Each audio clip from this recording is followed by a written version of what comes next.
Okay, y'all. So I promised y'all that I would do a day 20 update for my 40 days of prayer commitment, right? It's day 20. Y'all cannot believe that it has been 20 days already. But here we are. Like God been working. So this is gonna double as my Vlogmas video for day 8. So this is going up today. And clearly I'm days behind because it's December 11th, but somehow, some way, y'all still gonna get all the videos, even if it's after December 25th. I don't care. But back to this update. So there have been a lot of things that God has been transforming in my life. Some of them I'm going to tell you about in this video. Some of them I'm going to keep because they're still a work in progress. But I will say that just my level of consistency in life in general has changed. My commitment to prayer has changed the way that I think about life in itself. And before, prior to starting the 40 days, I had already kind of started dedicating some time to reading my word and to prayer. But this 40 days added like an actual time frame, like adding the 40 minutes or whatever, because I didn't really have a time frame in mind when I originally started. But that in itself has changed how I think. I am truly more consistent in things. Y'all, I have been consistent in the gym. And though that's one of the things that I'm like, it's still a work in progress. But I will say that I stepped on the scale yesterday and my husband told me the number on there and it was 249. I want y'all to know that I started at 264.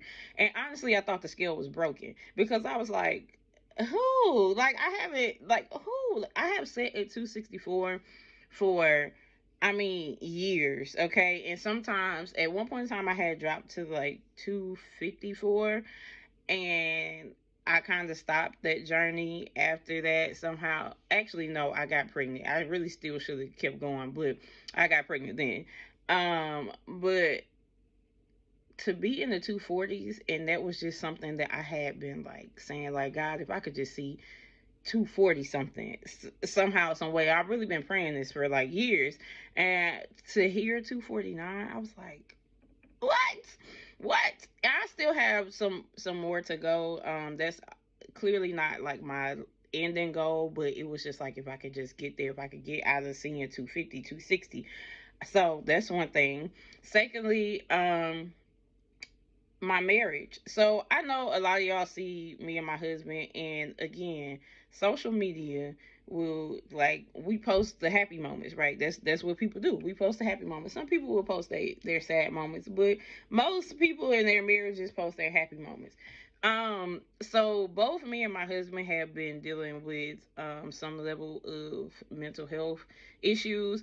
Me and postpartum, him and his job in general has like that put us in a place. I know y'all see us on Sunday morning and doing praise and worship, doing all this, but baby, at home it some days was good, some days, a lot of days it was rough. And so that was one of the things that I started praying about, because honestly we were in a space where it was like, I'm gonna call it quits. We're done. We can't keep going on like this. We can't do this. And I was talking to my therapist. I actually was talking to my therapist about my daughter. We have to get her foot corrected, but she was asking me what my fears were about it, and I was telling her, and she was like, your daughter's gonna be fine. First of all, let me let me just tell you that sometimes we forget that we're Christian. You got to use your weapons. She was like, you need to go into prayer. You need to go into fasting. Now, mind you, this is my therapist, and that's why I'm so grateful to have a Christian therapist, because she understands.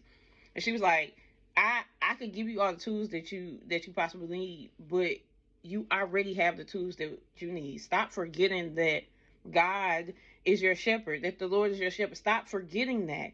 Go into prayer, go into fasting. And so she was talking to me about that, but I translated that to also to my marriage, because we was about to be down there at divorce court, okay?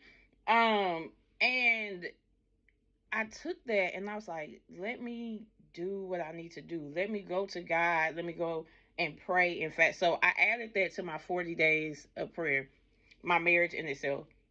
I've also been praying for me and my husband individually, obviously, because we're individuals first, and then we've come together. We merge in these lives together, and when I tell you things have transformed in just 20 days, I mean there's still work to do, but it's like some of the things that I have been asking him for years have been happening, and vice versa. Like I felt like I needed to give more, I needed to do more, like, and that was not my mindset for a long time. It was like my mindset, some of y'all know that I've been divorced. My mindset was like, if this ain't working, I'm out. If this ain't working, goodbye. But also during this 40 days that came in my mind too was that, like, if you walk away, do you really trust God? I was like, what? Like, what do you mean, God? What? Like, do you really trust me if you're walking away? And I was like, dang, like that's true. We walk away from things because that's the easy route. But marriage is not always going to be easy. People marry for love, but honestly, marriage is a commitment. You got to marry somebody that is committed to going to war for your marriage when you're in shambles, because it's not going to always be pretty. It's not like I could love you and walk away from you. I very much could. I could, but do you trust God? Is that a place where you actually trust God? And so I had to put my trust in Him to restore. I'm still putting my trust in Him to restore, and not only restore, but to adjust things to what they should be, to what it should be looking like. We've always had our separate prayer lives, but we now pray together every morning. Like, it's just been the little things that have changed, that, like, I feel like my husband's more like attentive and listening to me. I feel more attentive and listening to his needs and to catering to him. It's just been, that's probably my biggest testimony right now, which again, I feel like there's still more work to do, but that's probably, if you're in a marriage and you're like, you know what, I'm about to go, I would encourage you to do what you know best. Fast and pray. Fast and pray. Keep that on your prayer list and watch God do the unthinkable. The unthinkable, and commit to that. Commit to fasting. Commit to praying. If you're doing this 40-day journey, put that on your prayer list. Like, commit to it. Because the things that we want to quit is where we don't trust God. We don't trust that God can change our marriage, so we quit. We don't trust that God can adjust our finances. We quit. Like, we just get in these spaces. It is like, no, you don't think that that's what you're doing, but that's exactly what you're doing. What you're doing is not trusting God with it. So if you got to knock at the door every day, go knock at the door. Go knock at the door every single day. Trust me.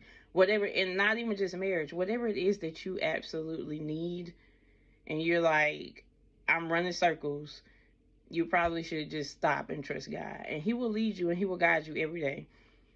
Some other things is that I just hear God more clearly. I mean, literally, there could be a message in anything, and He could literally answer one of my prayers in anything, through people, through something that I read on a billboard. Like, I just hear Him so much more clearly. So if you are not committed to God every day, start committing to Him.